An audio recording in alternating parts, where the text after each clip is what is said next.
Encurta a Fome.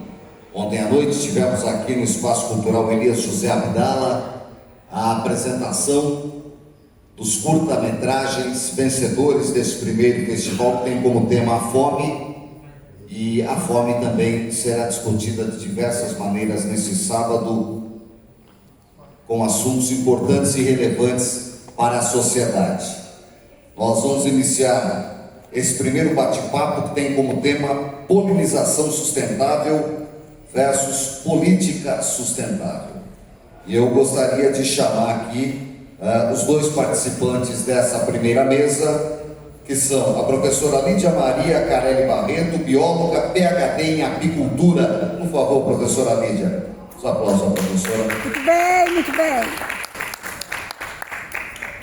E também o Edilson de Paulo Andrade, geólogo responsável pela criação dos comitês de bacias hidrográficas. Por favor, Edilson, os aplausos ao Edilson.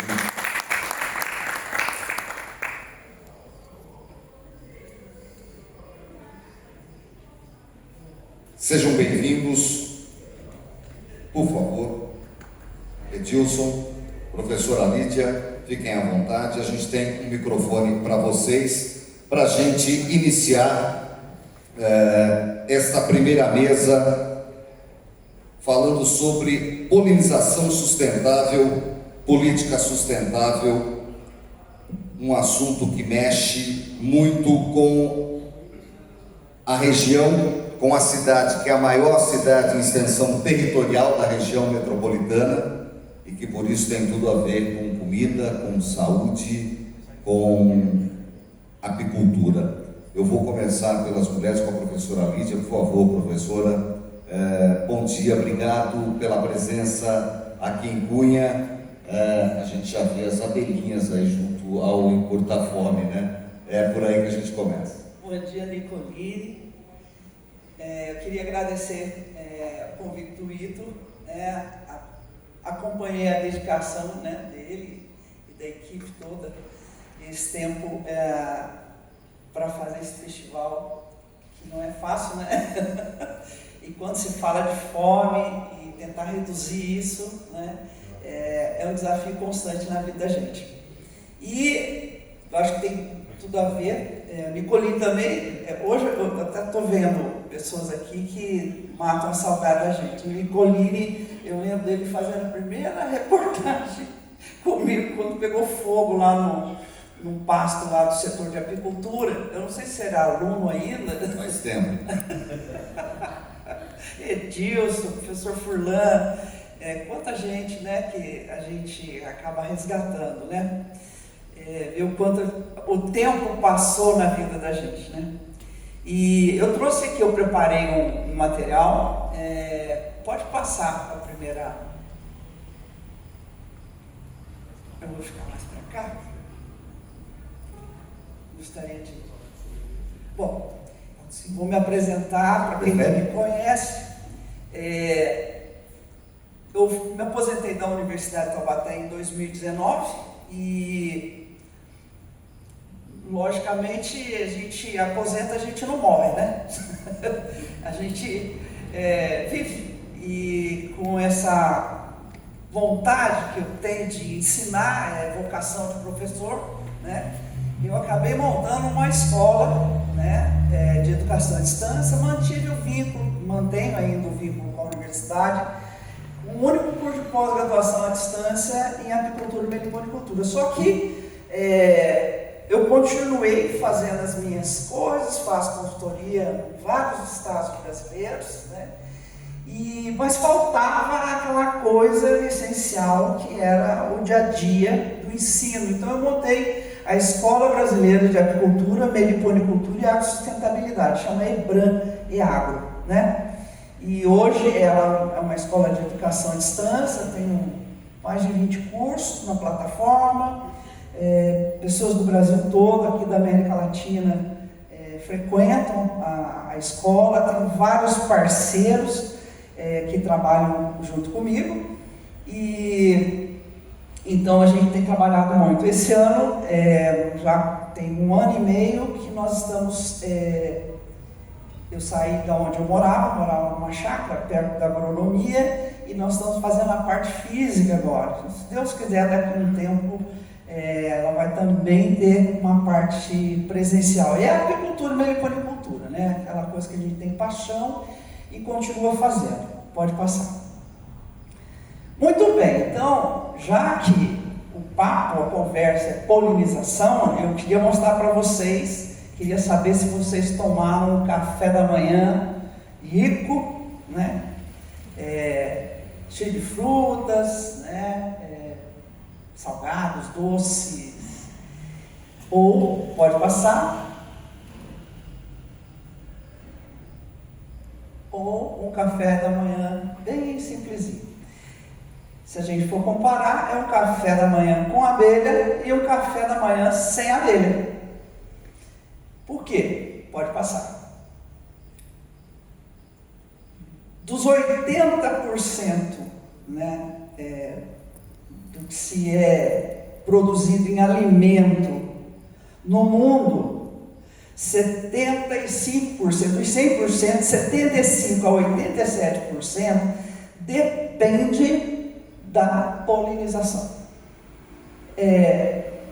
80% mais ou menos, esse polinizador chama-se abelha.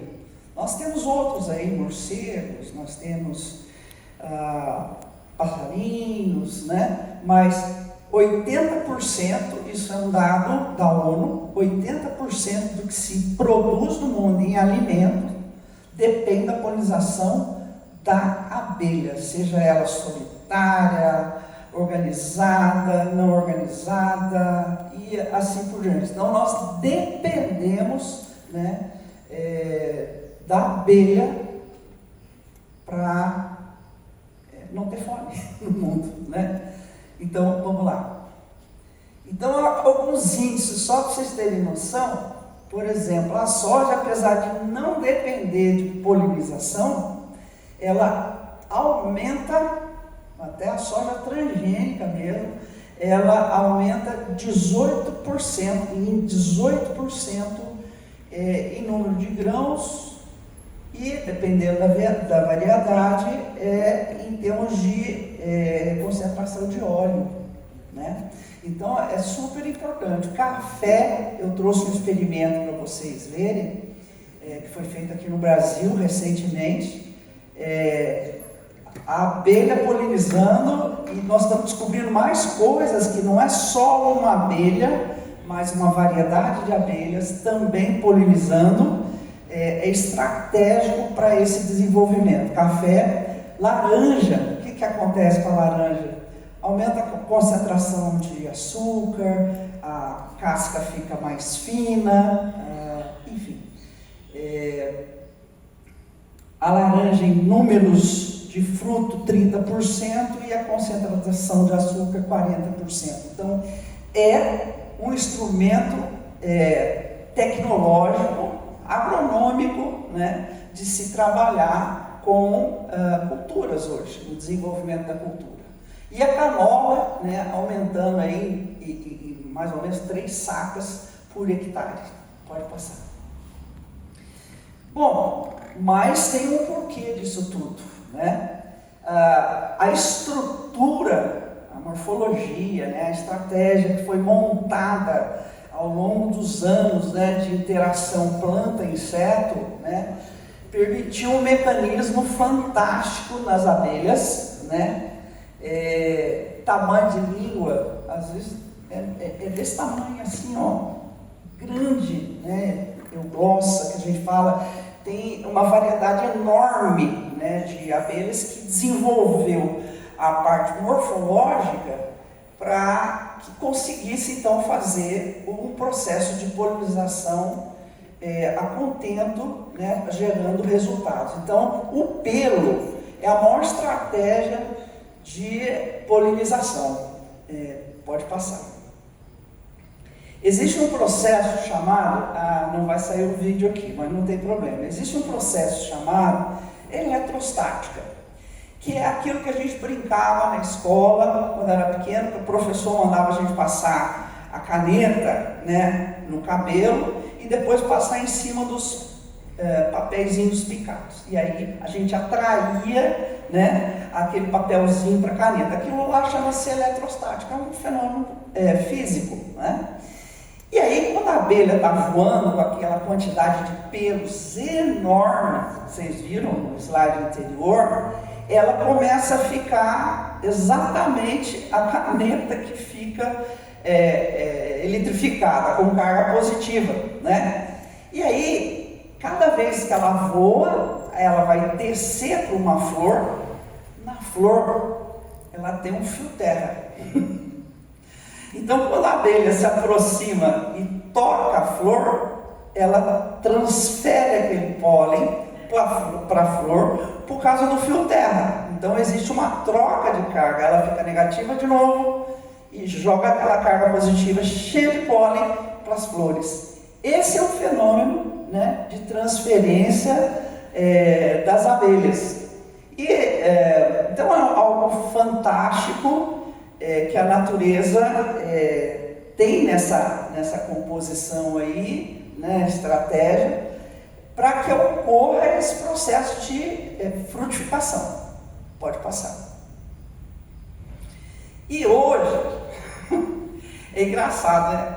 O homem, ele, em vez de falar, putz, deu errado, vou voltar para a prancheta, ele continua fazendo coisas para ser mais brilhante ainda, né? E achar que vai dar tudo certo algum dia. Não vai dar tudo certo algum dia, né? Nós vamos voltar para tempos difíceis se a gente não entender. É importante a tecnologia? Mas mais importante é conservar o que se foi criado ao longo de séculos, né? Muito bem, então eu tenho lá o maracujá, né, com polinização manual, hoje em dia. Se eu for também colocar uma caixa e caixas, 1.000, 2.000 caixas de abelha Apis, aquela uma que pica, que a gente come o melzinho, também não vai funcionar. Eu preciso da abelha solitária, que parece um besourão, né? Ela faz um barulho grande, né, para chegar nessa planta. Hoje eu tenho como criar essas abelhas, né? Mas ninguém quer saber dessa tecnologia. O Japão já usa em estufa, né? Isso aqui que vocês estão vendo é polinização também na China. É muito bonito, né? Você olhar assim, mas eu quero ver você fazer isso de fato, né? Ali embaixo são instrumentos que você pode utilizar baratinho, 10, 15, 20 reais, importado no Shopee, né? Você tem aí drones também, né? Nossa, mas tem drone, olha lá, o drone cheio de pólen, né? Que também passa por cima das lavouras e distribui, né, o pólen. E hoje em dia, mini robôs, né? Hoje tem feito, até li esses dias uma matéria, está sendo feito, desenvolvendo um robô, inteligência artificial, colocando dentro das colmeias para que ele consiga aprender com as abelhas. Olha que louco! Para quê? Para que ele repita toda a estratégia, todo o trabalho da abelha na natureza. Gente, é estúpido demais, é bonito? É bonito, né? Porém, não é que se preservar somente, mas é racional isso, é irracional, né? Então lá no dedinho lá você tem um mini robô que pode polinizar, um mini drone, né, polinizar também. Pode passar. Esse aqui, será que tem gente que você dá um toquinho? Esse é o mais high-tech, parece um pincel dobrado, ele faz assim, né? Ele faz esses movimentos e ele consegue então fazer polinização, né, nas flores. Né? É bacana, é bonito, mas é estúpido demais. Pode passar? Tudo bem. Então, quais são os números? Olha para vocês verem. Uma abelha ela voa 80 voos por dia, visita 1.200 flores por dia, num voo, perdão, e um enxame para começar bem a polinização, tem que ter em torno de 60 a 80 mil abelhas. E ela tem a capacidade de transporte de uma vez ou uma vez e meia do próprio peso. Então, equipamento mais perfeito que isso não tem. As mamangabas, por exemplo, ela tem um negócio chamado escova no abdômen, que aonde ela passa, ela vai fazer a ápice, vai na flor de maracujá, não faz polinização, ela coleta o pólen e leva embora para comer, porque é proteína, mas não poliniza. Então, tem que ter a abelha específica para produção específica daquilo. Então, talvez a gente não coma mais maracujá, se não for de polinização artificial. Né? Pode passar. Muito bem, essa aqui, no mundo inteiro, por exemplo, nos Estados Unidos, hoje, o apicultor mais fraquinho dos Estados Unidos, chamado Bee Farmer, ele tem ali 10 a 20 mil colmeias. Ele enche um caminhão lá, 1000 colmeias, um tremião, né? E corre os Estados Unidos inteiro para fazer a polinização. E por que os Estados Unidos chegou num ponto desse? Porque ele acabou com as suas abelhas. Então, fazer polinização é legal, muito bacana, porém, quando chega num nível desse, é sinal, é uma bioindicação, que a abelha também é um bioindicador, que não tem nada ali. Então, você tem que transferir rapidamente de um lugar para outro, né, as abelhas específicas para a polinização. Então, amêndoa, laranja, aquela primeira abelha ali, a apis, ok. Mas as outras, nem sempre. Então, foi feito um experimento muito bacana com polinização assistida aqui no Brasil, com café. Né? É um fornecedor acho que Nestif, né? Um grande produtor de café em Minas, o Marcelo Montanari. Uma pessoa jovem, né, muito acessível, trabalha com a agricultura regenerativa, uma excelente pessoa, e aí ele topou fazer um experimento, e não só, porque existia então algumas hipóteses de só apis, só a primeira abelha lá, não ser suficiente para o processo de polinização. E aí então conseguiu-se mais duas espécies que tinham muito a ver, que é a manduri e a jataí, né? E fizeram então um processo para polinização do cafeeiro. Pode passar. Aqui também existe no Brasil um projeto apoiado pela FAPESP, muito bacana, que é conhecido, apelidado como Uber das Abelhas. O Uber das Abelhas significa, é uma empresa, é uma startup, que cadastra apicultor com agricultor. E aí o agricultor fala, preciso de polinização na minha produção de abacate. Aí essa empresa, essa startup, localiza os apicultores que querem levar e alugam as colmeias. Então isso tem tido um resultado bem interessante. Começou com essa empresa, hoje já temos 4 empresas, inclusive empresas de fora do Brasil, trabalhando com polinização no Brasil. Pode passar. Voltando à nossa história, inverti ali, né? Então a polinização assistida do café pegou um talhão de café, né? E colocou a abelha jataí, a abelha manduri, né? E a abelha apis mellifera.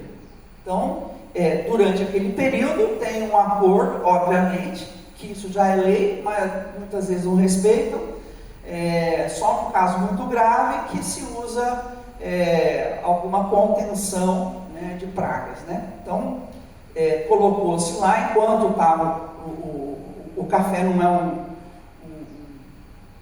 vegetal que floresce tudo uma vez e vai embora, então enquanto teve o período de florada, então teve a presença das abelhas ali com sucesso. Pode passar. E aí, né, qual que seria as hipóteses, né? Se dava pegamento, se melhorava a florada, né? Se diminuía aqueles grãos xoxos, né? Menor produção de grão moca, uniformidade na maturação dos grãos, né? E se tinha um aumento na produtividade. Pode passar.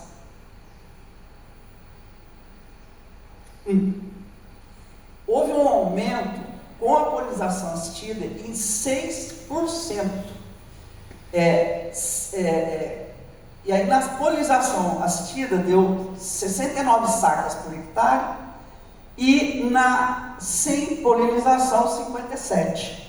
Então já foi bem diferente a participação assistida. Um rendimento também na hora do beneficiamento em 20%, né, no volume beneficiado. Uma redução dos grãos moca em 4%. Esse aqui foi chocante e aí foi o golpe maravilhoso que se convenceu o produtor de café e hoje está se divulgando para conseguir mais produtores de café para essa interação. O que aconteceu? Na pontuação sensorial, que hoje em dia está muito gourmet e melhorias sensorial, ele partiu de 82 a pontuação para 85, ele ganhou 3 pontos na qualidade sensorial do café. Então, também a uniformidade, né? Enfim. Então, realmente foi algo fantástico, né? Com o monitoramento, né, da Agrobi, né, que é uma startup, e aqueles que não tiveram a presença da abelha. Pode passar. Próximo. Bom, nós fizemos também alguns trabalhos na universidade, por exemplo, o pimentão, a gente utilizou gaiolas, sem gaiolas, né, com abelhas, sem abelhas, né? Então nós tivemos aí maior massa, maior diâmetro do pimentão, maior espessura do pericarpo, né? E o maior número de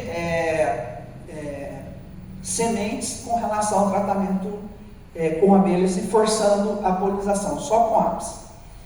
É interessante dizer também que, por exemplo, uma melancia, um melão, quanto mais semente a gente vê numa melancia, mais você tem certeza que ela vai ser mais doce, né? Vamos dizer, o fruto vai estar mais perfeito, né? Isso é sinal de polinização, de entrada de abelha em contato com a flor. Aquela melancia, tudo bem, você tem melancia hoje, tem umas variedades sem semente, né? Isso é transgenia, isso é modificação genética.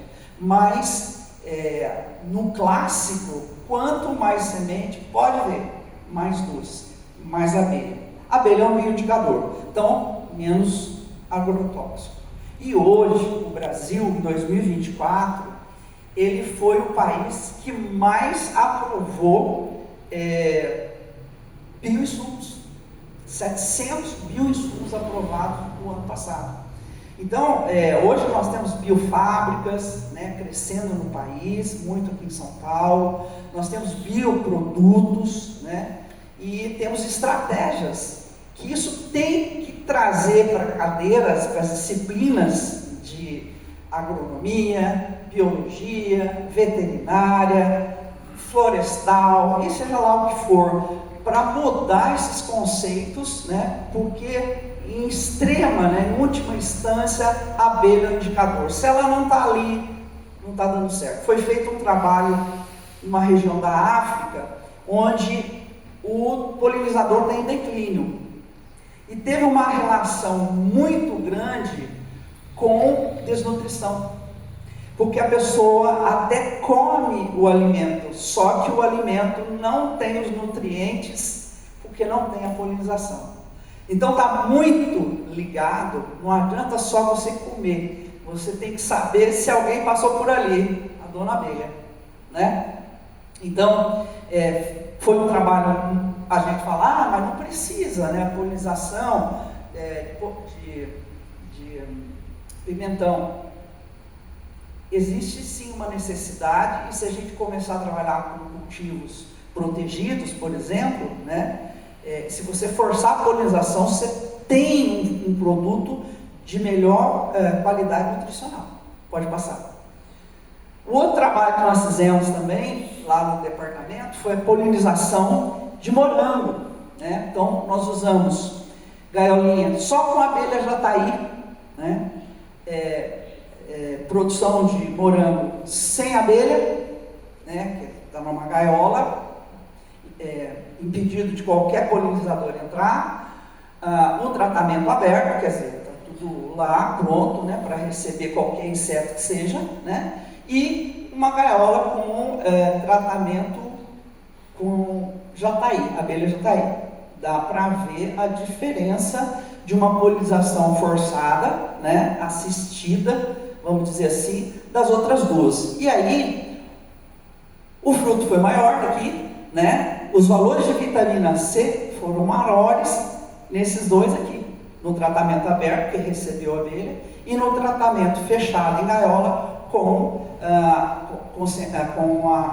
concentração dos insetos ali. A concentração do açúcar também foi maior no morango polinizado. Tá? Pode passar. Bom, isso aqui é uma polinização assistida nos Estados Unidos. Né? Em poucos minutos, meia hora, você tem um caminhão desse enorme, cheio, né? Roda pelo país inteiro, e o Brasil, ele tem muitas comédias, né? A China, para vocês terem uma noção, ela tem 300 mil apicultores, 9,9%, com 30 colmeias cada um, e 10% da número de colmeias mundial é a China que tem. O Brasil, como sempre, a gente atrás, no sentido de saber realmente o que temos, né, e o que podemos fazer. Nós temos cerca aí de 500 a 550 mil apicultores, uma média aí de 20 colmeias cada um. A China é o maior produtor de mel do mundo. Nós podemos ser muito mais que isso. Nós somos o número maior de produtores, temos o maior número de colmeias, mas isso não tem incenso. O IBGE é muito raso na hora de se falar de abelha, e nós temos que trabalhar nesse sentido, porque, por exemplo, orgânico. O orgânico hoje em dia pode acabar. A expansão de culturas convencionais, né, cada vez maior, vai acabando com o orgânico. Então, eu tive um caso de um produtor que a gente atende na Bahia, na Chapada Diamantina, coisa mais linda do mundo, super alternativo, batalhar, a associação, nossa, foi em cima, conseguiu a certificação do IBD de orgânico. Depois que passou assim 6, 7 meses, o vizinho de um dos certificados, que não tinha nada a ver com a apicultura, começou a produzir tomate convencional. E aí? Como é que faz? Então, estamos numa outra batalha para a gente fazer o isolamento no país dos orgânicos e proteger. Porque qualquer um pode vir e plantar o tomatinho convencional depois de um século do apicultor tentando fazer a sua certificação de orgânico. Então é uma coisa assim estúpida, né? Pode passar. Já está. Olha aonde que tem tecnologia. Isso aqui é uma tecnologia. A necessidade é tão grande de polinizar Isso aqui é uma tecnologia embarcada israelense. Tá? Então ele reúne, cada corzinha que vocês estão vendo ali é uma caixa de abelha, tá? Completa, um enxame completo. Ele está dentro de um container que tem ali, como é que se fala? Placa solar, e tudo é monitorado, né, por computador. E aqui vocês estão vendo um apicultor lá dentro, trabalhando com as abelhas. Tem mão mecânica, se precisar colocar alimento, coloca, né? Então o monitoramento é totalmente à distância. Hoje nós temos isso no mundo. Pode passar. Você consegue ver se a sua doença, se a sua abelha está doente, só clicando. A abelha brasileira, né, ela é a mais resistente do mundo, né? Então, antigamente a gente tinha ela só como uma exótica, hoje não, ela é uma híbrida brasileira, né? Enquanto o mundo está perdendo abelhas por doença, por ácaros, e gastando milhões, né, para curar, né, fazer tratamento sanitário das suas abelhas, o Brasil não precisa, graças a Deus ainda, né? Pode passar. Esse aqui então eu mostrei para vocês, é uma robótica, né? Você leva, imagina, 80 mil abelhas, né, em cada enxame.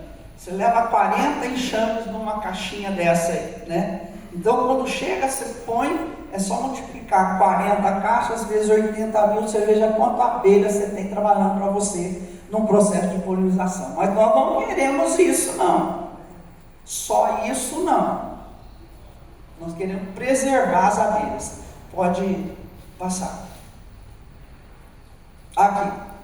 Isso aqui, toda essa tecnologia embarcada é altamente tecnológica. Altamente tecnológica. Então, estão se preparando, o mundo está se preparando, né, preocupado com a questão da polinização.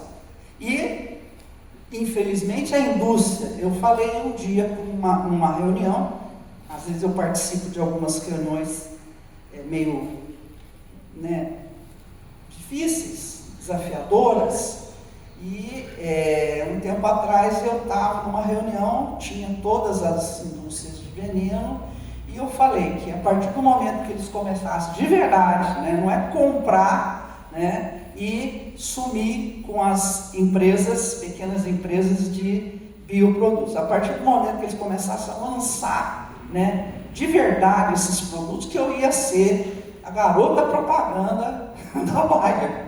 Não ia cobrar nada por isso. Até hoje eu estou esperando esses casos me encontrarem, né? Então, na verdade, tem muito lugar no mundo fazendo essa proposta, preocupado com a polinização. Ninguém vai dar conta com drone, com dedo, com seja lá o que for, com falta de abelha. Ninguém vai dar conta, né? E tem muitas... Israel também fez uma coisa absurdamente absurda. Ele criou, confeccionou, né, um produto que parece mel. Não é mel, é os veganos, né? Todinho parece mel, mas falta as enzimas. É tudo com sabor, né? Vegetal, tem mineral, tem tudo, menos a abelha que passa ali. Então, eles consomem muito mel e eles então estão nessa linha. Não é uma linha que nós desejamos, né? A gente precisa da natureza para ter lá os compostos fenólicos, flavonoides, enfim, nada artificial, né? Então, pode passar. Aqui, isso tudo é monitorado, né? Acessado à distância. Hoje tem muitos aplicativos, roubo, deslocamento, se localiza onde a abelha está. Tem muito roubo no Brasil, né, de colmeias, e a gente já está pegando essa tecnologia para a gente. Pode passar. Passa. Pode ir?